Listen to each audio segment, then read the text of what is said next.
ហើយអ្វីអ្នកគួរធ្វើសមាធិមានសំណួរជាច្រើនទាក់ទងនឹងសមាធិដូចជា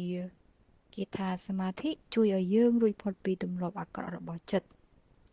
ចុះករណីបញ្ហាផ្លូវចិត្តរបស់ខ្ញុំដែលកំពុងកើតឡើងដោយសារតែស្ថានភាពបច្ចុប្បន្ន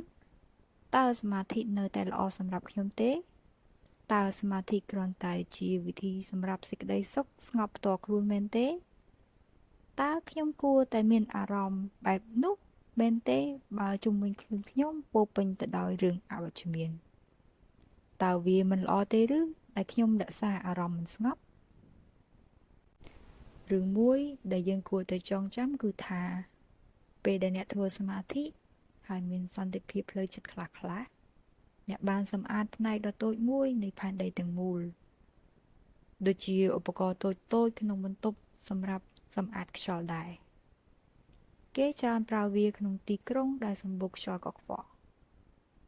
វាមានតម្រងខាងក្នុងពេលយើងបើកកុងតាក់កូនកង្ហារនឹងជំរុញខ្យល់ឆ្លងកាត់តាមតម្រង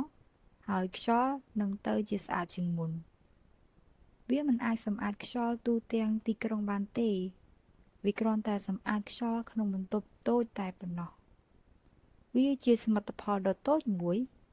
ហើយវាមិនបានផ្លាស់ប្ដូរផែនដីទាំងមូលបាននោះទេតែវាជាចំណុចចាប់ផ្ដើមនាំឲ្យមានខ្យល់ល្អក្នុងទីក្រុង